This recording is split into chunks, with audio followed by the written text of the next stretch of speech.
Hey Brian, how's it going? It's going well. How are you, Katie? Good. We are recording podcast number 2 coming at you all.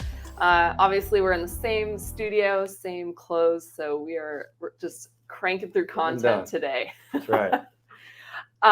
For this episode, we want to talk a little bit about value of events. I think this is a really interesting one right now with a lot of companies looking at budgets, looking at 2024, where do events fit into, their marketing, their internal resources, all that good stuff. So we're going to be diving into that topic a little bit today, get some good insights from Brian, and maybe some random extra filler content from me. So first of all, I want to kind of take a step back and talk about value. Why are events valuable for businesses? Can you help us define that a little bit?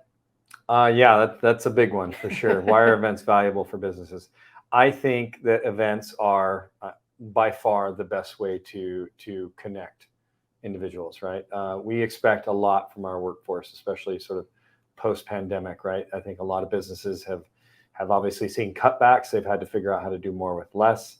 They look to drive efficiencies. And we are now in a world where we are more connected than ever, but perhaps lonelier than ever, right? When we see hybrid workforces or work from home workforces, events remain sort of that primary tool to connect individuals and get them to build relationships and connections and really truly sort of feel vested into a culture, into a business. And so that's where I think companies really need to look at the value of events is creating those personal relationships, because frankly, those relationships are going to be strained. They're strained through the disconnection that maybe some of this technology creates, right? The emotional sort of disconnection that it creates, as well as, that feeling of sort of individualism and loneliness that you can have in a remote workspace or even a hybrid workspace where perhaps I'm going to the office, but half of my colleagues aren't there. And so we truly do, we want to leverage events to make those connections, to get people to really kind of come away having that sort of, again, a very sort of interpersonal, sort of emotional reaction and feel to being with a group of people. Yeah.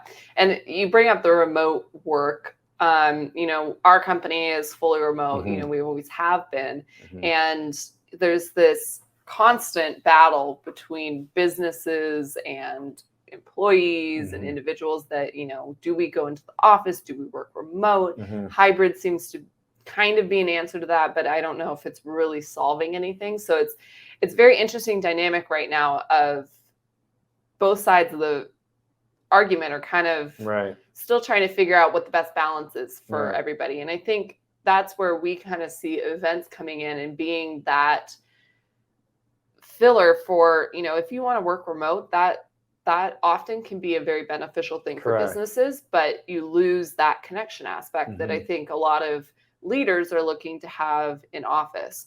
And so, when we see clients that have these internal events, or we've even experienced it with our own team, bringing us together has really strengthened our workforce and created those connections. So we're going to talk a little bit more about those internal events. I think, we help clients a lot with their internal events, such as incentive trips, kickoff events, internal conferences. So we can kind of take that viewpoint for this conversation, because obviously there's a lot of external events like marketing events and all that good stuff. And I think that value can sometimes be a little more clear, right? Bringing in leads, bringing in, brand recognition. Revenue. Exactly. But these internal events can sometimes be a little less clear on what their value is. So I love that you bring that up, and I think we can kind of tailor this conversation that way.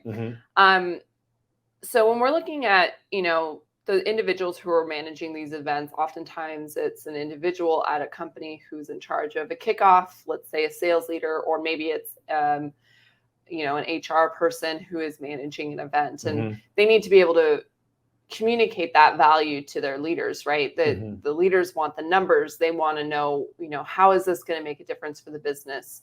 And sometimes that can be difficult. So can you help kind of shed light on some of the ways that we kind of help clients look at the value for their events and communicate that to leadership? Yeah, I think most importantly in communicating that value is first setting those sort of measurable goals and objectives, being specific, having it be measurable, having it be something that sort of we go into the event understanding, look, these are the things that we're looking to accomplish, and then we're being very purposeful on how to do that, right? These are the actual things that we're doing there to accomplish these specific objectives.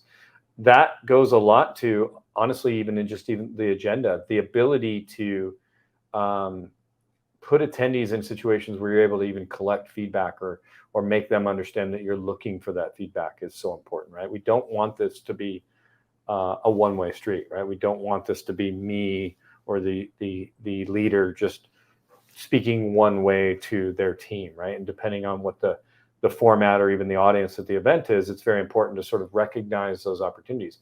What are sort of the different tactics that we can employ to get sort of, number one, immediate feedback? I think there's lots of different forms of feedback, right? Initially, we can receive feedback from folks. Hey, we're having this event, we're having a sales kickoff, we're having an incentive trip, we're having a customer advisory board, whatever it is. What are your feelings? Here are some things that we're thinking about doing. What are the things that you'd like to see? So getting that feedback from your attendees ahead of time and being ready and able to sort of receive and act on that as well is an important thing too. So you get that feedback ahead of time. Then you have those opportunities to get feedback during the event, right? Again, if we're going to measure the value, we need to sort of understand what the effect is. And so what are the things that we're doing on site to get that feedback? Are we surveying folks? Maybe audience polling, right? That's a lot of fun, right? Like the idea of choose your own adventure talk, maybe from the CFO or the HR person, that sort of thing. Well, they'll come up, they'll sort of lay out their primary points, but then through technology or what have you, they can even let the audience decide what are the things that you would like to hear about right now from me. And that creates sort of a very genuine, environment where people feel like, wow, I'm really sort of helping direct the flow here. And then we're receiving that direct feedback. Another idea is the idea of things like executive roundtables or smaller work groups or coffee chats, those sorts of things where people have the ability, yes, to hear the big message, to hear the big talks, but then also come together, network with their colleagues and perhaps have an executive sponsor or somebody at each table that's sort of listening to that feedback, or they're taking those ideas and they're collating that into something that then is presented during a Q&A, that sort of thing. So again, you're getting that immediate feedback. And then also finally, the post-event feedback, right? How are we checking in with these people? How are we actually even creating a community? When we talk about something like a sales kickoff, for example, is there perhaps like a mobile event app or a Slack channel or things that we're utilizing both pre-event, during event, and even post-event, where people then are going back and we're asking those folks, hey, those tools, that new system or process or technology that we launched at Sales Kickoff, can you tell us a little bit about how maybe that has helped you? Can you share with your peers a success story, that sort of thing? And so I think, very long answer to your question, but that individual that's sort of tasked with the overall event and tasked with showing the value, needs to sort of write that business plan, write that strategy ahead of time and take that to those stakeholders and say, this is how we're going to show and measure and really gain value out of this program. Yeah, absolutely. It's a very active thing. And I think with having those opportunities for candid feedback and conversations with your employees, I mean, there's not even a value you can put on that, right? It's something that is so important. And I think leaders recognize it, but it's difficult to put a number on that. It is. One thing that I think is interesting that has been a very large topic of conversation over the last couple of years is retention. I think events go into that strategy, that playbook for helping retain employees. And, again, it's difficult to put a number on it, but I'd love to talk a little bit about that aspect of events and how they can help drive that value for employees. Yeah, I think we go back to that feeling of loneliness, of disconnection that some of these remote work environments can create, or even again, just culturally how businesses have changed coming through the pandemic. And what we're all asking, I think, of each other, especially in these remote work environments, is ultimately trust. I think leadership has to trust that their employees are out there and being effective and working as hard as they can, and helping drive those big picture goals and objectives. But at the same time, I think even perhaps more importantly is that employees, that sort of your workforce, also trust that the executive team, that the leadership has their best interests in mind, and really recognizes them individually, even though perhaps they're sort of in this remote corner of the country or what have you, right? They don't have the opportunity to get some of that FaceTime and those sorts of things. And so again, I think bringing people together at events sort of, humanizes both sides of that, right? So often, perhaps that executive, that leader that I'm seeing on the screen or on the website is really not a real person, almost like a movie star or a rock star or something, right? Really not even a real person, not somebody that can necessarily relate to me or the things that I'm doing. And same goes for, the leaders. The leaders start to sort of see this workforce as this behind the scenes sort of mass of people, and not sort of the individuals that they are. And so bringing them together at an event really brings that human aspect. Now I have a chance to make a relationship. Maybe it's just quick cup of coffee or bumping into a leader at the bar or something like that. But at least now, we have an opportunity to interact with one another, off screen and in person, and make that connection. And really depends on the type of events. But of course, we can talk more about those types of events where those opportunities really become the primary focus of the event. Could be like a customer advisory board or incentive trip, where we're creating those relationships, because it's still, especially when it comes to sales, I think anybody would tell you, relationship is key. Relationship is still, sort of the primary driver of sales and success in those endeavors. So.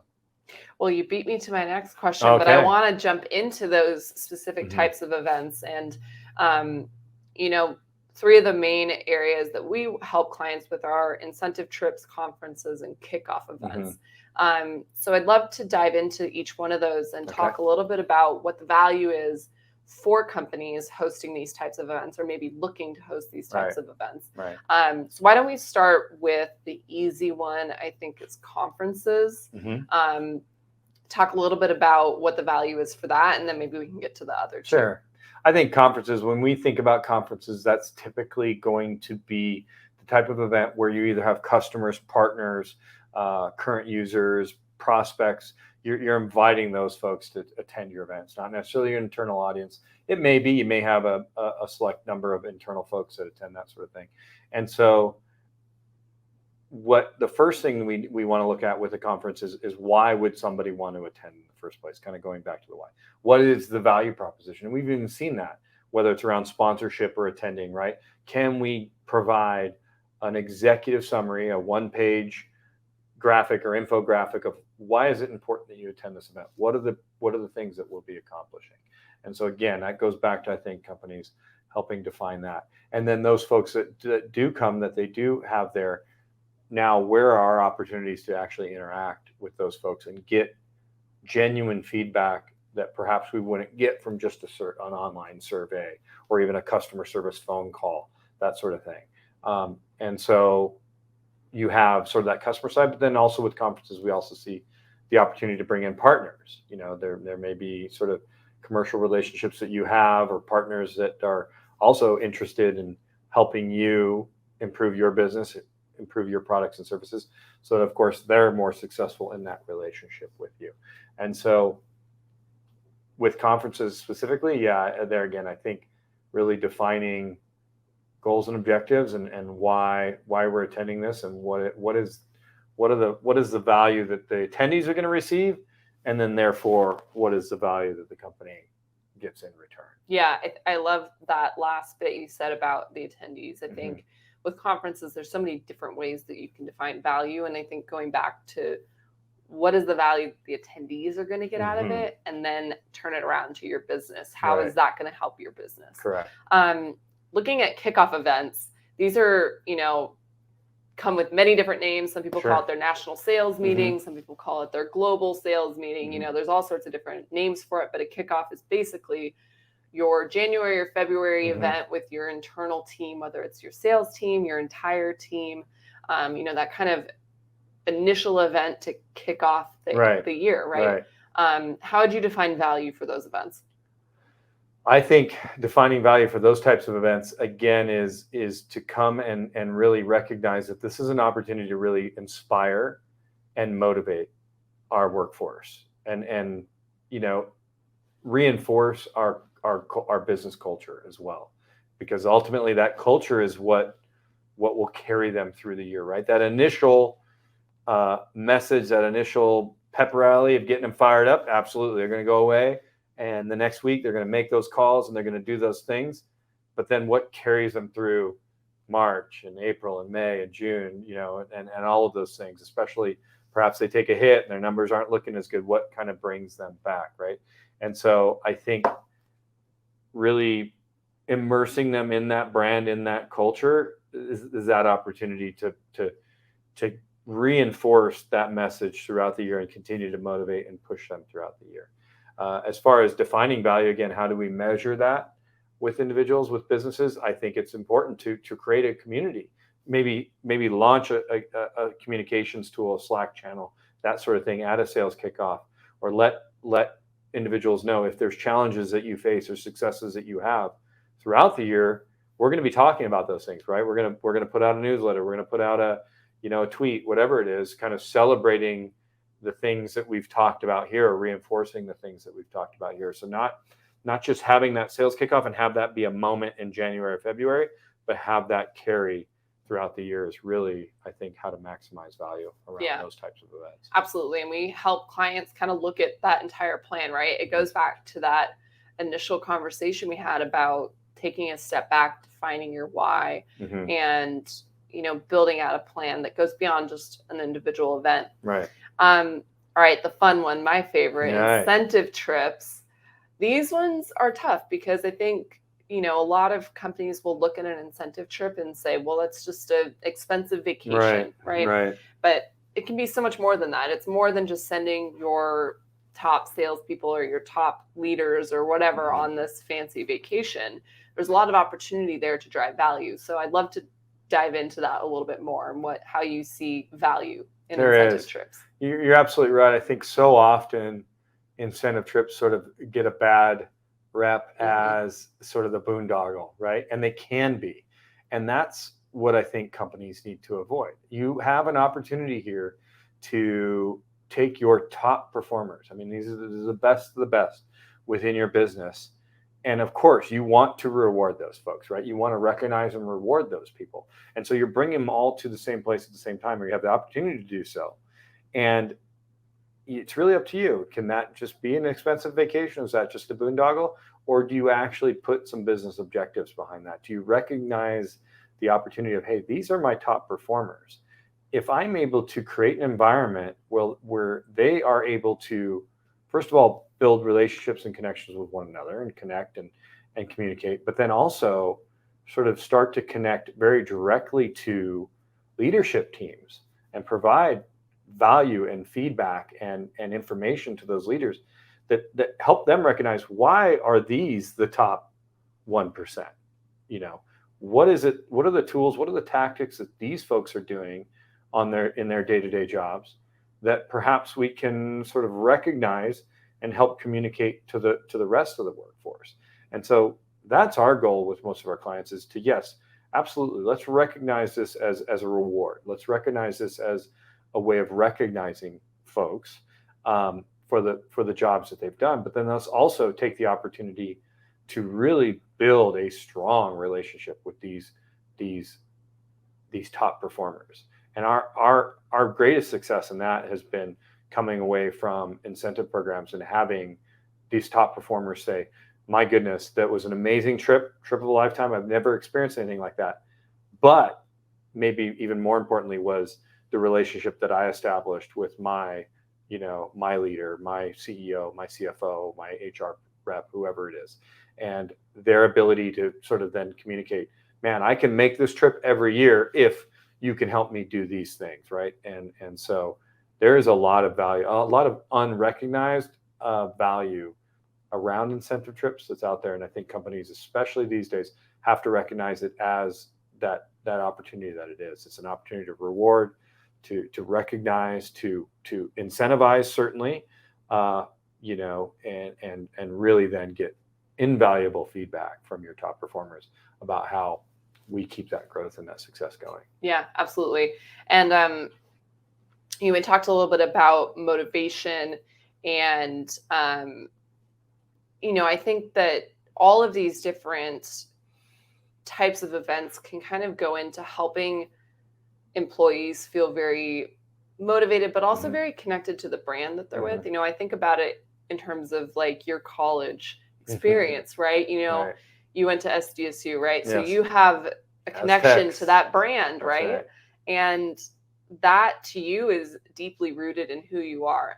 And I think companies can consider this to a degree, right? You know, maybe, you know, your employees might not be there for 4 years, maybe only a couple of years, but how can you really drive that loyalty and that excitement? Right. And I think some of these events can go into helping facilitate that. Right. And another area that I think you can help facilitate that is through branding, messaging, communications around your event. So can we talk a little bit about how those extra pieces can help drive value?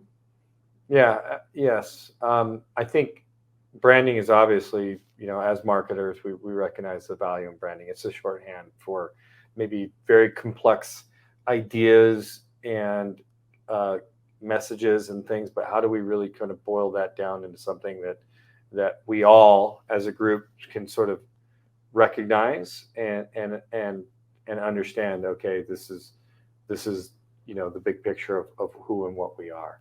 And so often at events, we want to really give people the opportunity to immerse themselves within that brand, right? From that initial experience that they have, regardless of the type of event it is. I feel like I'm walking into, you know, that brand and that culture of this business.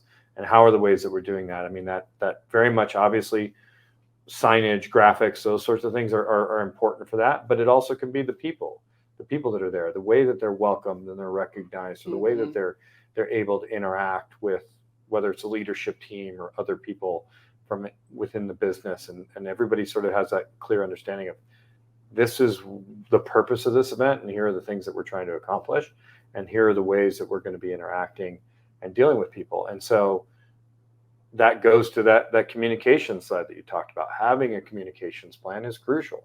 Not only, and again, that I keep going back to it, that two-way communication plan. Not only is this what we're going to say to these folks, but here's how we're going to receive the feedback on what we're saying and doing to those folks while we're at the event, but also as we continue, and setting that bar, setting that expectation while you're there and you're in person. Like, hey, this is not something that dies here in Orlando, or the famous saying, what happens in Vegas stays in Vegas. Not when it's at your conference, right? We want what happens at that conference to live on, to move forward with these folks as they leave, and marketing communications is crucial in doing that. Yeah, absolutely. So just to wrap up a little bit, you know, talking to the people who are managing events for their internal teams, you know, how, if they're to take 3 things from this conversation, what would you say are the top things that they should consider when they're trying to communicate value? Another 3 things. Communicating value. Yeah, I think top 3 things. Here we go. Right off the top of my head, I think one is sort of the event or program value proposition, right? Just a general, can we define in half a page, in 2 paragraphs, in a paragraph, what is the value of having this event and what is the value of attending this event? I think so. Being able to define that and share that with everybody, get agreement, get consensus on that is certainly very, very important. I think secondly is that communications plan. What is our plan? How are we communicating at this event? You know, how are we communicating pre, on-site and post-event. Everybody sort of understands what that communications plan is. So having that. And then finally, and very closely to communications plan is collecting feedback or defining, I should say, metrics, whether or not the metrics are within feedback, or even helping maybe a finance department sort of better define, hey, here are the things that we're talking about. How can we track this, through revenue growth, through customer retention, through employee retention? What are those metrics that we feel like we can measure in relation to that event? Perfect. Well, I appreciate your time today, Brian. Yeah. Thank you for chatting a little bit about value on events. This is so important, especially as we look at budgets and where events fit into the whole scheme of things for businesses next year. It's really important to be able to put some value around your event and explain that to your leaders. So thank you again for your time. Thank you. Yeah. See you in a few. Chat with you. Yeah.